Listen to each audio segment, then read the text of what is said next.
The Twin Students of the Sun by White Eyes. Chapter 10, last chapter, the beginning. Sunset awoke, groggy. Is everybody else alive? My head feels like it weighs a ton. So he was just starting to get up and look around, trying to piece together what happened. I'm alive. My chest feels heavy, though. Masquerade called out. My eyes are working, too. Was kind of worried with all that magic flying out the malfunction. My head also feels weird, but I'm fine, Twilight said, standing up unsteadily and placing a hook to her head, feeling something there. Turning to face her fellow student, her suspicion seems confirmed. Shimmer, why does it seem like we have crowns on our heads? What? Reaching the top of her own head, Sunset pulled the offending crown off. It was a beautiful golden color, and its apex was a large violet gem in the shape of her cutie mark. It's my element. Friendship! Looking over, she saw that Twilight's crown was very similar to her own, but with two big differences. Twilight's gem was a red representation of her own cutie mark, and her crown was very silvery in color. Twilight, is your crown made out of star metal? I guess so. Is it just me, or does yours look like orichalcum? Twilight asked, removing her own crown to quickly check. So, this is what an element looks like when it's bounded with its bear. Well, hell come on, go face a crown. Not that I ever get rid of my hype, man, but where's the rest of our elements? Applejack asked, looking around worried about the location of the ancient artifacts. Check your left foreleg, Sadie suggested. It's, got the match into mine. She lifted up her right front leg, showing off a golden bangle set with a deep green gem, seems like the one of the candies that adorned her cutie mark. Looking at her left leg, A.J. found a silvery band with an apple jewel. Well, that's our outlaying. Well, how come Lee got fancy leg jewelry and you guys got crowns? Probably the same reason me and Mask got these sweet torques, Rainbow called out, showing off her golden necklace set with a purple lightning bolt. Masquerade, whose jewelry was a silver version set with a blue domino mask, nodded. Makes sense. On Pegasi, it's near the wings, Earth the hooves, and Unicorns the horn. Basically, where we are most magical. I guess that makes sense. Yeah, I guess. But why do they look like our cutie marks? And why are they silver and gold? How do we get back to Celestia now that Nightmare Moon's beaten? Sunset asked. There's a lot of questions that we need an answer. I believe I can answer many of those, came a calm, regal voice. The sun rose, and a brilliant ball of light descended from it, resolving into a regal white alicorn. But first let me just say, I am proud of you all. Princess Celestia? Her subjects shouted in near unison, all but Sunset immediately bowing before her. She was too relieved to even think about bowing. Oh, thank goodness you're back! I was afraid we had to discover how the ancient unicorns rose the sun! Twilight was the next in line of questions. You weren't hurt, are you, your majesty? How did you escape whatever Nightmare Moon had imprisoned you? Smiling radiantly, Celestia spoke. I am fine. Thank you for your concern. As to my prison, your defeat of Nightmare Moon freed me, shattering her cage of dark magic. I believe that answers how to get me back, how I am escaped, and how I am all right. We seem to be on a roll here. As for the elements, that is a longer discussion. Right now, there's somepony I need to talk to. Walking over, Celestia approached a figure that none of the others had noticed. A small blue alicorn that seemed to have been doing her best not to attract attention. Hello, sister. Sister? Shocked the assembled ponies. Nightmare Moon is your sister? Sunset was clearly having problems processing this. Masquerade also seemed quite shocked. What a twist! Nay, Celestia said, shaking her head. Nightmare Moon is not my sister, but the entirety of dark magic that possessed her, using her jealousy and resentment to take control of her. Kneeling down, Celestia smiled as warmly as she could. It's been 1,000 years. I'd love to have you back if you're willing to forgive me. What do you say, Luna? The smaller alicorn instantly threw herself into a hug with her sibling. I missed you so much! I'm sorry! I'm sorry. And then Luna was crying. Why don't we all head back to town? We can discuss this back later as well, and I'll give Luna here time to calm down, Applejack suggested. Not sure how to deal with a crying mare that only minutes ago was their mortal enemy. Sweetie nodded before trotting over to Luna's side. I think that's a good idea. Luna, are you up for a walk? You look a little unsteady. Oui! I can walk. It's been a long time since I was in command of my legs, but I believe I can still use them just fine. Luna noted, slowly rising to her feet. Her legs wobbled a little, but otherwise she was fine. Mostly weak. I feeling a bit drained of power. Tia, my body reserves, they feel strains. Wasting no time, Celestia and Sunset immediately threw detective spells at Luna. I'm not sensing anything wrong, except I think her mana reserves are empty, or close enough. You got any, Celestia? Princess? Her taint. Celestia stammered in amazement. It's gone! What? Throwing out her own spell, Twilight scanned Luna as well. If what you're saying is true, wait, what about Shimmer? Is her taint gone? Seeing Celestia's shocked expression, Sunset buzzed and shuffled her hose a bit. It, came up during the adventure. My whole X-World ideal. I see. Celestia nodded sagely. Her horn glowed for a bit, before she shook her head sadly. It did clear a chunk of it of your system. I need instruments to figure out how much. But you are more tainted than pure still. Hold on! That's not fair! How could the elements purify Luna here, but not Sunset? Das demanded, flying into Princess's face. I do not know. Perhaps because she was not the target? In all honesty, I did not know the elements could pierce the taint of dark magic, Celestia admitted. In fact, purifying my sister was what I sought to do a millennium ago, when I took up the elements to face Nightmare Moon. I think I know what went wrong 1,000 years ago, Sunset admitted. See, am I right in assuming you think my element is magic? Seeing Celestia nod, Sunset shook her head. I'm sorry, but it's not. Its real name is friendship, and that's why you can't wield them properly alone. That would explain why they seemed weaker that night than when Luna and I wielded them together.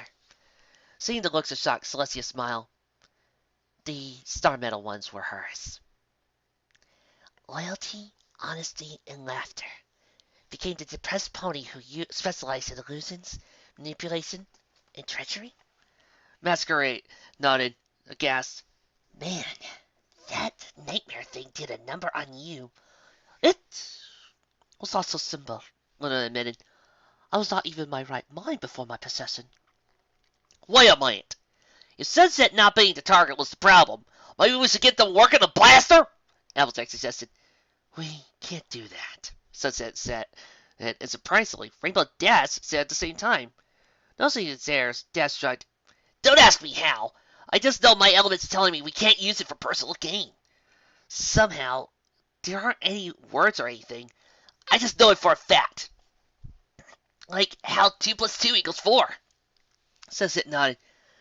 Mine's basically telling me the power of the elements is supposed to be a last resort kind of deal. We can't use them casually.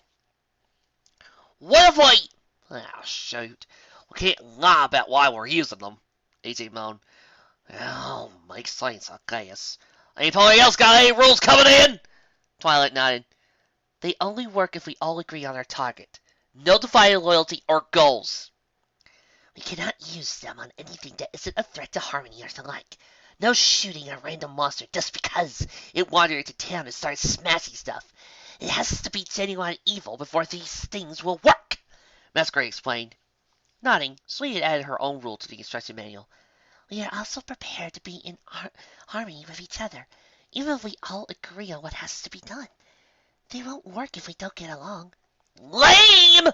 Des complained. Legs crossed as a grumpy scowl crossed her face, her lower body hanging as she hovered there.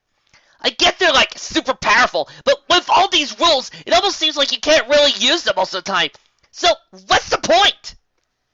The point is so we can use them when we actually need them, Mask replied with a general. Seriously, that's like complaining that the magic items from the Daring Do books don't show up again after they're used to save the day. Des just looked more confused. The what books? Daring Do, Twilight said, grinning. I love that series. Action, adventure, ancient ruins, lost legends, magical artifacts. You should read them, Des. there's a very good series. No. I don't do reading. Reading is for eggheads, Des replied. Seeing the look on Twilight's face, Sunset sighed. Oh boy, here we go. And that is my 200th reason why reading is awesome, Twilight declared. Ha! 200 reasons why reading is awesome. Game, set, and match, Rainbow Dash. Des looked shocked beyond all reason. When I asked for 200 reasons, I didn't think she'd actually do it. I tried to warn you, you poor, poor fool, Sunset said, shaking her head. Anyway, we're back at Ponyville, so we can all calm and... Pinky is right behind me, isn't she? Pinky giggled. Oh, you guessed! Anyway, hit it! Suddenly, confetti was flying everywhere, and ponies raced into the streets, celebrating. Happy to save the world party! Oh, hey, who's this? Smiling, Celestia nodded to smaller alicorn that was trying to hide behind her. This is my younger sister. Ah, Piggy said, nodding. Well, Luna, it's nice to meet you now that you're not Black Snooty anymore. All the element bearers and alicorns stared at her. Piggy, on the other hand, looked confused. What? I thought it was obvious. Anyway, to Sugarcane Corner for the party proper! And that's how we got the elements, Sunset finished.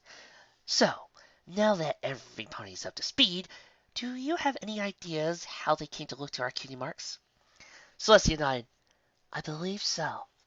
Before the elements appeared as regular gemstones, however, having bonded to an individual, they have taken on a form more appropriate for the one who bears it. It is a symbol of how close your bond is.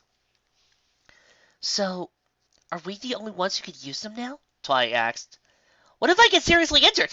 Can any pony else get to wield my elements? What if I'm not worthy anymore? Oh my gosh, what if I die? If this thing's bonded to me forever, and I die of old age, if nothing else, then someday Equestria might be doomed because they needed me, and I died on them! Quick, is there any way to make me immortal?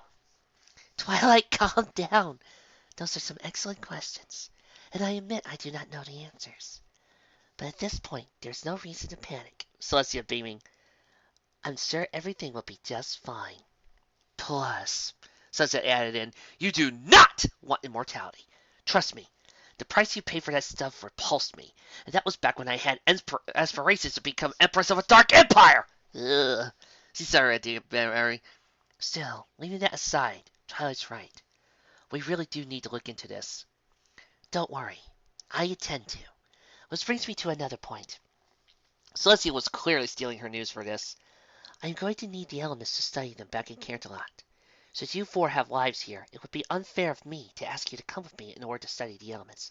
As such, I'm going to have to ask you to trust me with your elements. Raising a hope to forestall the obvious complaint, she nodded. For now, at least, until I learn that all I can. I promise to keep them safe. Should the need arise, of course, they will be returned to you. Okay, here you go, Rainbow said, holding it over like it wasn't one of the most powerful objects on the planet, but instead was a pure spare rice cracker. Let us know if you find out anything awesome! The others, however, still seemed a bit hesitant. I don't know about you girls. Well, it feels like it's giving up a power of mine. AJ noted. Sighing, she took off her elemental bangle and passed it over. Still, I honestly agree it's for the best. It's the right thing to do, Slee agreed, removing her own element and adding to the pile. Hold on 1 second, Masquerade said. Then she proceeded to grab some random pony's camera. Need this for a quick pay you for the photo. She then took a picture of herself smiling while wearing her element, before removing the necklace and giving it to Celestia. Just want a photo reference so we don't get them mixed up, she joked, unable to keep a straight face. Celestia nodded. Thank you all for trusting me. I will do my best to safeguard the elements, and I will share with you whatever my students and I discover about them in our studies. Yeah, about that, Sunset interjected, before adding her crown to the pile. I don't think I'm going back to Carolot with you. Every pony stared in shock. Don't get me wrong. I'm grateful for all you taught me, but I think I'd be happier if I stayed here. I mean, for the first time in my life, I have real friends, and I really, really want to keep them, more than I want to stay your student. I'm sorry I'm blowing that second chance you gave me by not staying your student, but this is what I want to do. The owl sat in silence for a while, before Celestia broke the tension by smiling. I think I have an even better solution. Sunset Shimmer. It has come to my attention that I was wrong about the nature of your element. It seems that for too long we have been ignorant of the magical power of friendship. As such, I would be happy to have you stay on as my student, while you live and study here in Ponyville with your friends. I will also assign you to study friendship, and send me regular reports as an official royal research project. Also, by royal decree, friendship is now a legitimate field of magical study. So, what do you say? Yeah, yes! Sunset shouted, after her brain managed to finish processing the bombshell Celestia does here with. Yes! You never know how much I would never want to stop being your student, right? I just didn't think I could do both! Princess Celestia, thank you! Wow, you actually used her title. You must be happy, Twilight noted. You know, I'm going to miss you. Sunset waved the idea off. We're not that far from each other. And we'll be able to visit all the time, or at least write each other. Where's Spike? I need to remind him that he's responsible for your eating if I'm not there, and that you get enough sleep. You're exaggerating. I'm not that bad, Shimmer. 2 words, Sparkle. Dry sandwiches, Sunset noted, smirking. That doesn't count, Twilight shouted. I was also exposed to toxic fumes when I thought those books were food. Those poor, poor books. She trailed off, a haunted look on her face. You know, Twilight, if you want to stay here with your friends as well, I'll only extend the offer to you. I don't know, Twilight admitted. I hadn't thought about it. I mean, Shimmer, it makes sense. Her element is friendship. I still want to study under you. Do you really think I'm ready to be on my own? I have so much to learn still. It's really a good idea for me and Spike to be here in Ponyville. Would Spike even want to be here? Whether or not you wish to stay here is your decision, Celestia added. I honestly believe that you are reaching a point where you will grow more with independent study than with focused lessons. You have an amazing growth curve when you put your mind to it. I honestly believe you moving to Ponyville will not hurt anything. But yes, this will also be Spike's decision, so you should probably go speak to him on the matter. I saw him over by a large tray of cupcakes earlier. Oh no! You'll spoil his appetite! Twilight got up in a panic, taking off her crown and placing it with the others. Hold on to this! Thank you! We'll think on the offer! Got dragons, cats! With that, Twilight galloped off in search of Spike. So he blinked a bit. That was odd. I'm confused. Why would Twilight being here mean Spike had to move too? Well, it's not like the element of loyalty is going to abandon her own son. Seeing the looks of shock thrown her way, Sunset faced off. Right. You're not into magical academic circles. Sparkle had Spike, so he's technically her adopted son. Looking around, Sunset noticed something. Hey, where's Luna? She retreated to the upstairs balcony. She is not comfortable being around so many strangers, Celestia confessed. I believe it is lingering guilt over what she did while possessed. I'm seeing an adorable image of Luna hiding under the blankets. Ah, Sunset said, standing up. I know the feeling. I think I'll go talk to her, ex-warlock to ex-warlock, sympathize her, and help her work through it like I did. Or at least get started. Seeing Celestia's grateful, approving nod, Sunset started to walk off. Then she turned around. I think that concludes our important business. So I think we're free to party now. Be down in a bit. And that is how I defeated Nightmare Moon's magical trap! Daphne finished, smiling as her young audience, foes from around town, listened and rapt attention to her story. She had been toning down the story so it was a bit more kid-friendly, such as leaving the torture illusion and Sunset being an ex-warlock out. So, then, when we get to the bridge, all we need to cross, right? Only the bridge is broken. So, then you throw them across? Zoom! Scootaloo, a young purple-made, orange-feathered Pegasus and a self-proclaimed president of the Rainbow Dash Fountain Club, shouted, miming flying with her 4 hooves. Not quite. See, Mass spotted that there was this magical trap on the other side, ready to catch us if we tried that. But Twilight managed to beat the magical trap, and with her and Sunset's magic, they managed to fix the bridge. Now, here comes the cool part where we fight Nightmare Moon! So, yeah, I helped save Equestria and the whole world from eternal night, Masquerade said, chatting with her friends. And I thought the hardest thing that I would have to do today is decide on decorations. Dude, you know that has to be the cover of my next album, right? Final scratch. A white unicorn mare with a wild neon blue mane noted, "Heck, I'll even pay you guys for your likeness. Like 10% of sales profits each." Final? Her pony mare friend, Octavia complained. "You hardly make any money on those EPs of yours. You don't make it even less. Though how you make any money off of your music is still beyond me." "Oh, come on, guys. Can't you give the classical versus modern thing a break for one day?" Masquerade asked, exasperated. "Seriously, given how often you two fight, I'm surprised you two are still together." She only knew two for the last 2 months, ever since they moved to Ponyville, too. Apparently, get away from their parents, and for the life of her, she couldn't figure out how they ever stayed together and didn't murder each other. "Oh, we agree on a lot of things. It's just that we play each other the music that the other hates. Other than that, we get along fine," Final assured her. "Speaking of fine, guess who got two tickets to see Fine Cut Beef next month at Canterlot?" "The Minotaur Metal Band?" Mask asked in confusion. She assumed because she didn't hear her own voice over Octavia's scream of delight. Seeing Masquerade's look of confusion, Final smiled. "Guess you didn't know. IT is a total metalhead.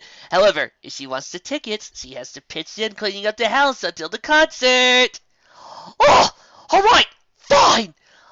I suppose FCB is worth cleaning. Still, I don't see the point in doing it every day. It's not like we're expecting company," Octavia muttered. "Neat freak." "Hey, I have genuine health concerns if something gets moldy. Unicorns aren't insistent as hearth ponies, you know," Final snapped back. "Oh, this will let you two work this out," Masquerade said, exiting the radius of the lover's bed as quickly as he could. "At least I'm not God most times leaving my male friend lonely. Yeah, but who's gone whole weeks at a time playing fancy stuff in distant cities on a violin? It's a cello!" Celestia went to the kitchen. "So, I don't believe I've gotten your name here. Pinkie, was it?" "Just call me Pinkie Pie! Alright, just Pinkie Pie since that's what my friends call me. We are friends, Celestia, with whatever others may think." Pinkie nodded as he stared at a bowl of cake batter, pulled cookies out of the oven, mixed punch, and rolled down some dough. "So, I'm a bit busy at the moment. What can I do for you?" "I wanted to see how you were doing. It's been a while," Celestia said, feeling rather awkward. "You, seem to be doing well." "Yep! I'm an apprentice baker and professional party player. Well, the second one I'm not an apprentice on, but you get what I'm saying. So, what are you saying?" Pinkie asked. Celestia sighed. "I just want to know, why did you help the others stop Nightmare Moon? I personally think you would have made an excellent bearer of laughter." "You know why?" Pinkie said, her serious voice in total contrast to the propeller being and goofy glasses she wore. "I said no to that plan before, and I'll say it again. I want nothing to do with the elements." Celestia shuffled her host nervously. Things got quiet as a long, awkward silence descended. You, haven't visited your father in a long while, I noticed." "A long while." "I'm busy right now. Maybe in a few years," Pinkie replied, her gag near gone, sighing. "Look, I know he's family, but what he did, that's hard to get over. Did you want anything else?" Celestia thought for a good long while. "So, is there anything you would like to have, Pinkie?" The party pony stopped in her attempt to chain of thought. "Well..." "And don't say you ever go off rounding until they ever free a gun!" A North Surf pony with a bright green mane, her cutie mark was a trio of tangerines scolded Applejack. "Oh, yes, Ma," AJ said, resisting the urge to roll her eyes. "Now, Clementine," Granny Smith admonished. "You can't go scolding a man that does say the whole thing in plastic world for fright my spoon." "That's what I mean, not my moon, Granny," Apple Bloom asked. "Ain't it just what I just saying?" the multi-Centaurian said. "I know I'm so proud of you, and I am. It's just that ever since your father passed away, I don't think I could handle losing any more of my family," Clementine muttered. "I guess, how would your father have put it? I'm as nervous as a bobcat in a room full of long chairs." "Long-tailed cat in a room full of rocking chairs, Mel," AJ corrected. Her mother could never get the country sayings right. And I know what you mean. Almost didn't tell you. So, how are you feeling? Sunset asked, as he sat down next to Luna. Because in my experience, moping alone by yourself doesn't help you feel any better. Luna looked over, clearly agitated. Wait, I am okay. I'm still getting used to being in control again. Right now, a party celebrating Nightmare Moon's defeat is a bit much for us. Sunset sighed. Yeah, this is the worst part, the crash. So I'm going to tell you two things to make you feel better. First, once you became possessed, everything after that was not your fault. You had no control over your actions, so you don't have any part of the blame. Luna sighed. Intellectually, we know this is true, but I still feel guilty. Sunset nodded, and addressing that guilt is point number 2. It's okay you're still jealous of Celestia. Seeing Luna's shocked face, Sunset snorted. It wasn't that hard to figure out. Heck, I'm still jealous of her, and I don't have that whole sibling rivalry deal going on. You are jealous of her sister? Luna seemed truly baffled by this. She's an immortal supermaid that is beautiful by every tribe's standards, rules an entire nation, is adored by millions, and everything she does just seems so natural and easy. Of course I'm jealous about her. Just about anybody that has to put up with her on a personal level all the time would be. Sunset explained. Jealousy is perfectly natural. It's how we respond to it that matters. For example, now I use it as a motivation to improve myself so I don't have less reason to be jealous. I see. It's just so hard at times, Luna admitted. She always seems so calm and in control, no matter what is occurring. I know! And when she does make a mistake, every pony around her falls over her like rushing in to take the blame for her, Sunset replied. Like, she's so perfect that anything that goes wrong with any of her plans, it has to be somebody else's fault. Does she still do that thing? Luna asked. You know, pull all the perfect solutions out of a pot and make it seem like it was her plan all along. All the time, the Taurus! She did it less than 5 minutes ago. Created an entire new field study just so I could remain her student and stay here with my friends. And she said it like she had been planning it all along. Sunset started laughing at this point. And the worst part is, despite of how inseparable she is at a time, you know she's doing it all out of love. Luna finished sighing. Do you know the reason she get into the elements herself, or recruit ponies to wield them for her? Apparently she had a plan once, but it fell through. Then she thought about it more, and believed the elements would only see me already again, abandoned the plan, and tried to talk me down when I reappeared instead. She didn't even defend herself when Nightmare Moon attacked her. Huh, Sunset said, a thoughtful look crossing her face. I guess that makes more sense than this being some desperate gambit to manipulate me and Twilight into assembling a team of ponies to wield the elements for her.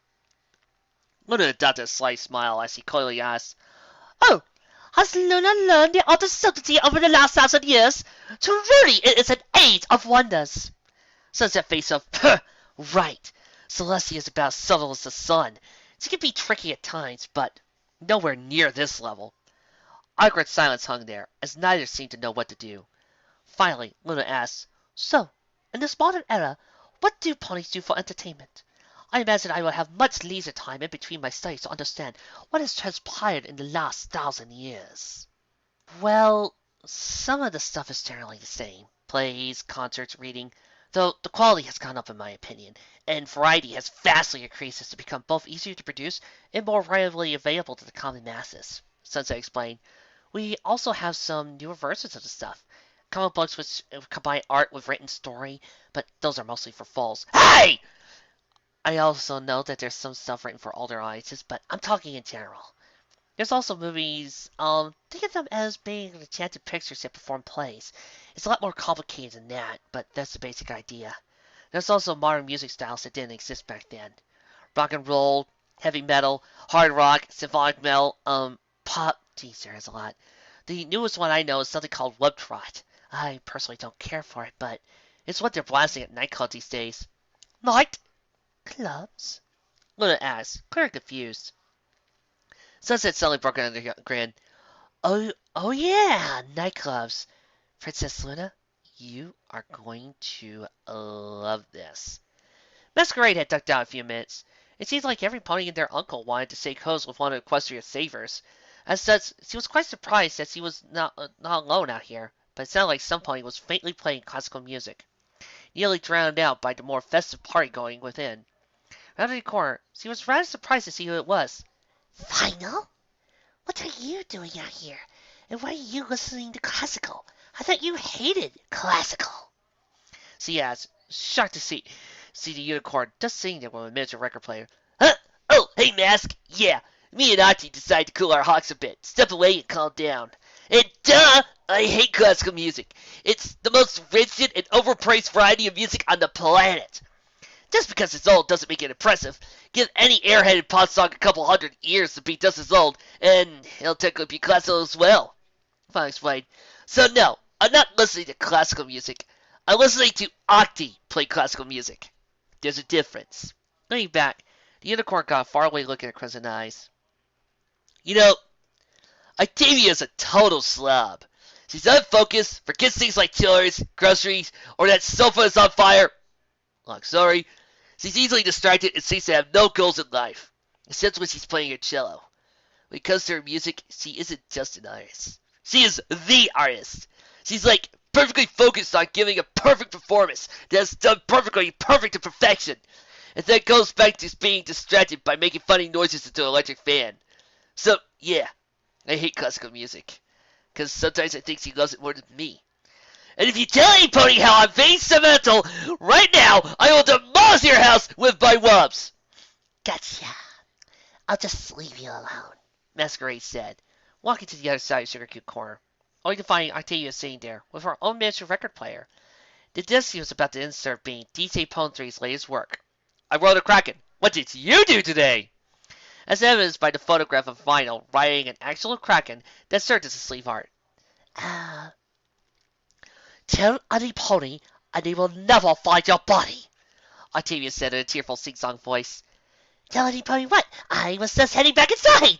Masquerade wondered if running into these sort of comedy of error type deals came with being the pony who bonded with the element of laughter, because if so, she could see how that might start grating on Luna after a while. So, after talking some more with Spike and Princess Celestia, I've decided I'll be moving to Ponyville as well, Twilight announced, much to the delight of her 4 friends. The others seemed quite distracted. Sweetie, what's wrong? Huh? Oh, sorry, dear. I'm just glad you're staying with us. Really, it's just... Oh, well, my Mare friend was supposed to be arriving by train today, but with all the Nightmare Moon business, I don't know if she'll be arriving today at all, or even tomorrow possibly. So she shook her head. I have no idea how the trains are running after all this mess. Turns out, they are running spectacularly! A very tearful voice boomed. Turning to the doorway, the Canterlot natives are stunned. Lyra, what are you doing here? Twilight asked. Indeed, it was Lyra Heartstrings, the mint-green unicorn that Shimmer had once dubbed her conspiracy buddy. Lyra totally adjusted her bright red cape, so it flowed more dramatically off her shoulders. I, the brilliant and cunning Lyra, am here for one reason alone, and that is, now that I have graduated, I can be with my chocolate strudel! She calmly, for her, explained. Oh, caramel cake, I was so worried about you! Sweetdrop shouted, dashing across the room to nuzzle her Mare friend. Lyra rolled her eyes. You were worried? I just found out my honey pudding is now a heroine in her own great saga. You went into the dread Evergreen Forest, the land of terror, and survived! Not only that, but you faced down the wicked power mad Alicorn, the dread Nightmare Moon! If any pony would be worried, it should be I! Huh. She must be upset. She's quieter than normal. Sunset noted. Then she saw the stares the locals were giving her. What? I think they're waiting for you to do the thing, Pinky deduced, popping up from under the table. Gah! Sunset said, falling backwards. She knew Pinky's small size. She looked like she had a shadow ancestry, would help her fit into small places, but it hardly explained how she constantly managed to surprise every pony. Do what thing, Pinky? That's Dr. Pie, PhD in Partyology. It says so on this piece of paper. Pinky explained, pulling it out from Maine and unrolling it. Twilight rolled her eyes. Pinky, just because you wrote it on a random piece of paper doesn't make it true. That's a diploma for Celestia School for the Gifted, in your name, with her signature and sealed, proclaiming you a doctor of cardiology. When and where did you get this? Like at half an hour ago for Celestia. See, I managed to convince her that if there's such a thing as friendship magic, then party magic has to be real too. There are way too many stories for us to not to be. Plus, I did a little demonstration to convince her. This is basically an almost purely political move. It both legitimizes and lends real support to the art of party magic, while simultaneously acknowledging the upper echelon of the art skill that is a measurable example. Finally, since I'm the only non-nomadic party that I know of, I'm really the only valuable long-term study subject. The title Doctor, therefore, ensures we respect and parallelism with any party that seeks to use me as a subject of study, while ensuring that my inputs and advice will not be ignored. Pinky explained, having donned a lab coat and glasses sometime along during the conversation, without anybody nosing. Don't you mind playing sats? AJ asked, barely able to follow along. Duh! No! I mean invites. Basically, because I will totally throw a Dr. Pie. Additionally, they pay attention and come. Pinky explained, rolling her eyes. Hence, Dr. Pie, because politics. And because I totally stick it to my dad, who's small time now, Dad. I'm a bugging doctor, and all you ever got was an associate's degree in literature. Seeing the other ponies' faces, she cleared herself. Sorry. Slight family issues. Right. But that doesn't answer my question. What are they waiting for me to do? Dr. Pie, Sunset grumbled. Even if it was apparently political and honorary as it can be, it was still a valid PhD. Remember when you told Twilight that Nightmare Moon was real? You'd drink a whole bottle of hot sauce? You haven't done that yet. Sunset just stared at the party pony, then turned back to her friends, who all had various grins on her faces. I guess I did say that. And she was real, and I was being smug in Sparkle's face all day about it. Oh, what the heck. That Manticore Pepper stuff wasn't that bad, she decided. Oh, that's not quite right. See, the stuff you had out earlier, the Ghost Manticore, was Star Brand. You said you'd drink some of my hot sauce, as in the stuff I blend myself. So, here you go. Dr. Pie announced, sounding a bit too cheerful about the whole thing. Sunset took the ball, which somehow felt hot at her hooves, and read the label. Tartarus Dragon Slayer. And the extra spicy version, apparently. And, oh look, it actually has a picture of a flaming pepper spearing through a three-neck-headed Tartarus dragon. Pinky shrugged. You made the bet, and you just said guessed that you had to do it. Signing defeat, Sunset uncorked the bottle. Whatever. I'll pull in energy for the sun itself. I'm sure I can handle this hot sauce. 3 hours later. I'm sorry, but I'm still a little confused, Dr. Sable noted, reading over the shot. Specifically, about how drinking hot sauce you created will end up with our patient covered in third-degree burns over 40% of her body. I may have gone a teeny bit overboard with that batch, Dr. Pie admitted. Still, I'm impressed you drank the whole bottle. So, yeah, sure, Spike and I just need to go pack up our things, which should only take a couple of days. Princess Celestia has already made arrangements for us to move it to the library. Apparently it's been abandoned for a while. Twilight explained to her simple friends. We should be moving in by next week. I must say, Lyra, it's a nice surprise to see you down here as well. Thank you, Twilight! It's great seeing you too. I look forward to discussing theories with you once more. I honestly thought I would miss when I returned to my town of birth to be with my true love, Lyra admitted, slightly abashed. Every pony in this town is absolutely crazy, Sunset thought, then broke out a huge grin as she sewn through her bandages. We're going to fit right in then. Hey, nurse, could I get some of that tranquilizer I got when I was hospitalized here earlier? It really did wonders. That was mostly for stress, Redheart noted. it really won't hurt with the pain. I can recommend the painkillers for your friend Miss Sparkle used after a giant brass sun hit her, though. They're pretty effective. That would be great. Thanks. A cloaked figure trotted into the castle ruins. If this was some sort of cliche, hey, it would have been at night under the full moon, or during a storm, or coinciding with some other usually associated with dark workings. Not a sunny day with birds singing and a hardly cloud in the sky. Still, he was on a tight schedule. It would be foolish to sit around waiting for a more appropriate time. And he was still full. Having reached his destination, he quickly started shuffling through the remains of Nightmare Moon's destroyed armor, until he finally found it. The Eye of Terror. Indeed, the pale blue cat's-eye gem that served to exit Nightmare Moon's armor, and over the centuries had become a symbol of her in the minds of lesser ponies, lay there undamaged on the ground. A common fool would struggle with the feelings of it glaring at them, having to tell themselves over and over again that they're not really being watched by a piece of joy. Like those fools, the cloaked figure wasn't struck with such discouraging feelings. He knew full well that the gem was alive, looking at him, and that it hated him. He didn't take it personally. The Eye of Terror hated everything. You have failed in your plan, own Eye of all nightmares. Let me take a specially prepared box. A sickly lime green glow encircled the gem, which was perfectly placed in the box and sealed set. Now you shall serve in our plans. And so we are one step closer to oblivion.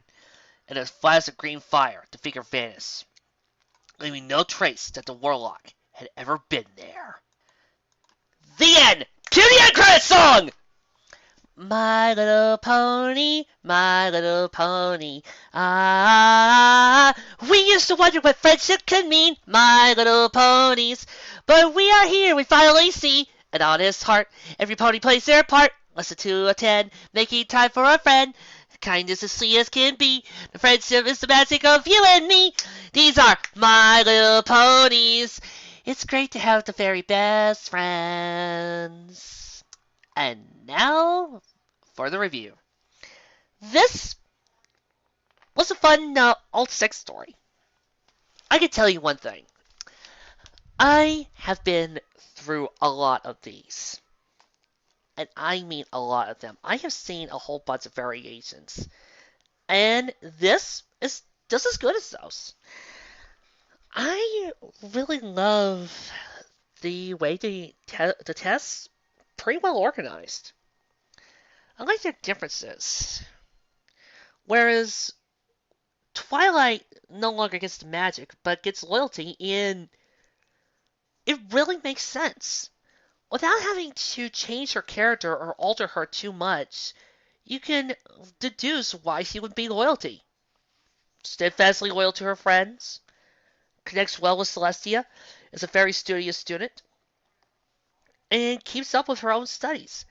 So her becoming loyalty makes a whole lot of sense. It works really well with the plot. It also gives her a chance to look further into her character. Rainbow Dash, again, no changes to her character. It doesn't heighten her brashness, doesn't heighten her egotisticalness or her arrogance, and boom, she becomes generosity. I also like the look of that. Applejack, I don't have to say much. Her test was basically the same, just added a few more lines just to say, trust and honesty. Boom, they're the same thing. She just became more comforting towards Sunset. In comparison for Twilight's test of loyalty, it's similar in the same way. But I like the way they both refused it. For Dash, it was her dream dangled in front of her, but anybody who knows her character knows that Dash wants the dream to work for her. She doesn't want to work for her dream. She does like the fame it gives. For her, it's an ideal. For Twilight, being offered power like that, she wouldn't take it. She loves to study. She loves her teacher. So, saying, I want to give you ultimate power wouldn't work. But, I also like this. The author cleverly used one of Twilight's other big character flaws. traits? Is it considered so much of a flaw to be exceedingly humble about being the best? If you're Tracy, you would say yes, but I say it's not that much of a. I say it is sort of a character flaw of Twilight's being humbleness, being a really big part of her character, and I like the way that White Eyes here uses that. It's done spectacularly. Twilight's humbleness makes her look at her power, and for some odd reason, I can totally see her looking at her magic as both being her greatest strength and her weakness. Seeing that, yeah, if I go out of control, I'm like a freaking nuclear bomb. Boom! Mega spell, follow the question, end of story. Rainbow Dash's look of generosity, I like that it wasn't directly involved to the test, but it was done in a way to look at both her personality and a different way to look at her laziness. As I said earlier about Twilight's dream versus Dash's dream, let's not forget, for Dash, the Wonderbolts are her goal. She wants the prestige of it. She loves the idea of flying. She loves the ability of flight. She loves the glory and the speed of it. She could quit the Wonderbolts any time if she ever felt like they never lived up to her expectations. And we've seen that in Wonderbolts Academy. If she feels like they aren't living up to what she desires or what she feels like, she's just going to find another goal to reach. She's always pushing herself.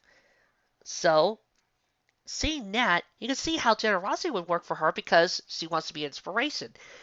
She wants to give of herself more and more. As I said, Applejack's martial art for user. Yeah, AJ. I got something I want to say. Oh sure. Badass. Thank you kindly. Coming on, Mal. Yeah.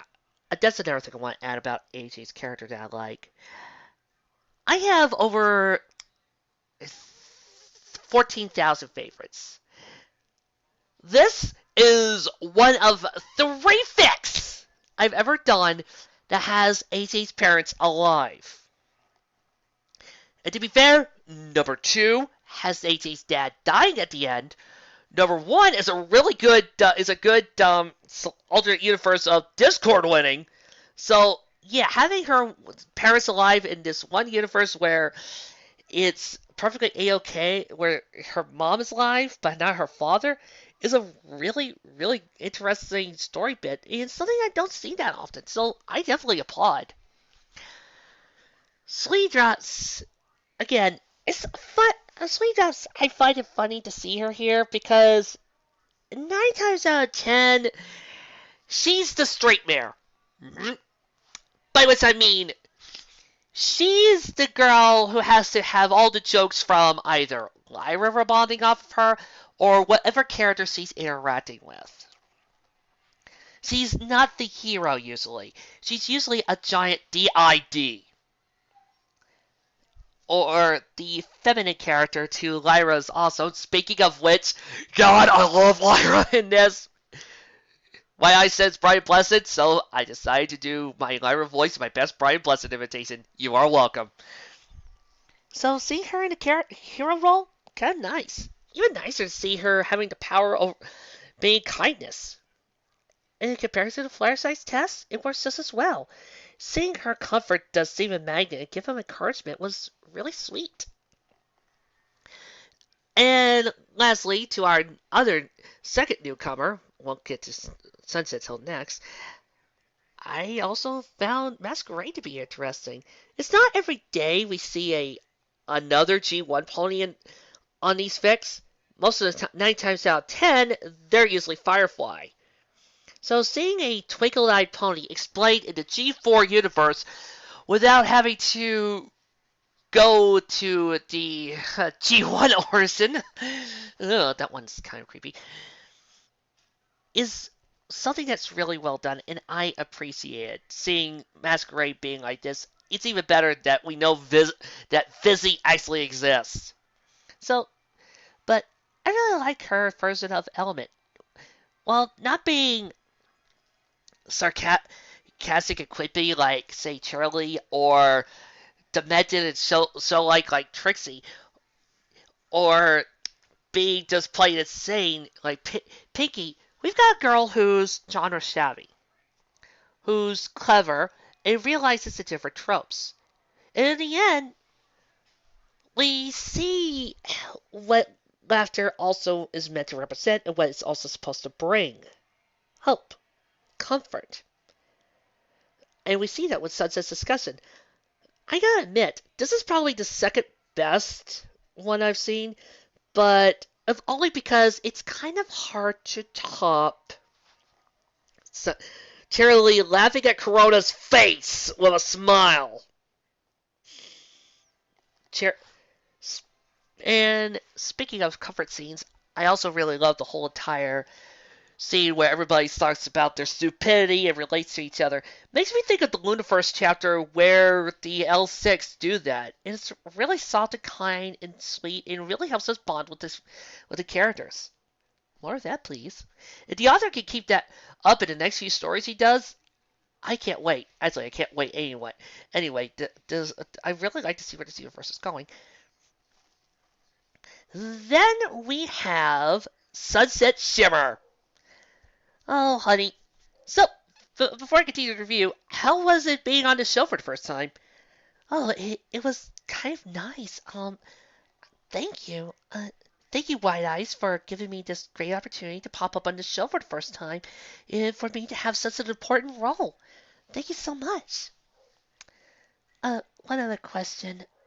Are you ever going to do 7 days in June? Maybe. Maybe, Sonny. I got more fic to review. You go off and get ready for your next role. Will do.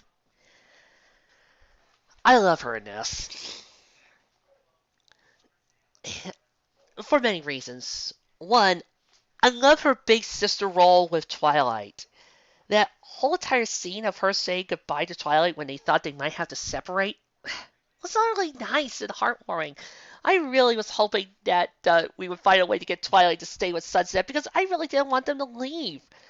I really love sister moments like that. It was so sweet.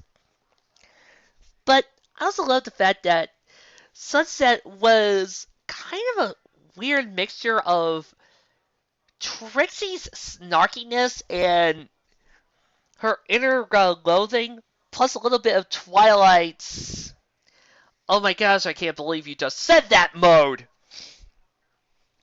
It was an interesting mix, and I liked it. It gave her a character that made sure that she wasn't just like some of the other bearers of magic, like, say, Vinyl or Trixie, but made her her own character. Made her Sunset Shimmer by taking parts of her first movie personality and mixing it with some of her second movie personality, giving her a well-rounded character that I really enjoyed.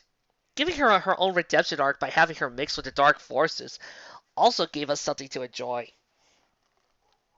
And the fact that she's the oldest by far, and while that wasn't incorporated, I do love that White Eyes incorporated that idea into the story by giving the different sexes of ages.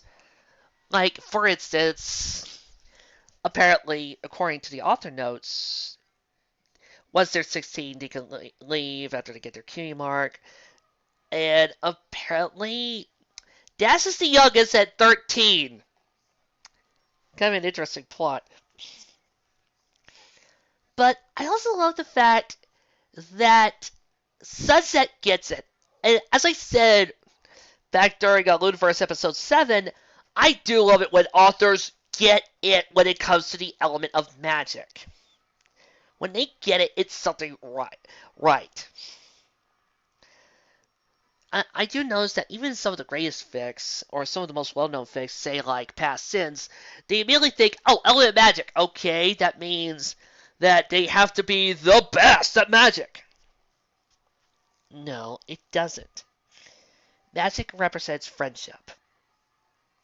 Which means the kind of things that require, the type of thing that has you bring out kindness, loyalty, generosity, honesty, and laughter. And that's friendship. That's harmony. That's something that unites us. It brings us together. That's what Twilight realized when she had her spark moment. That's something Trixie realized when she had her little bit of clarity.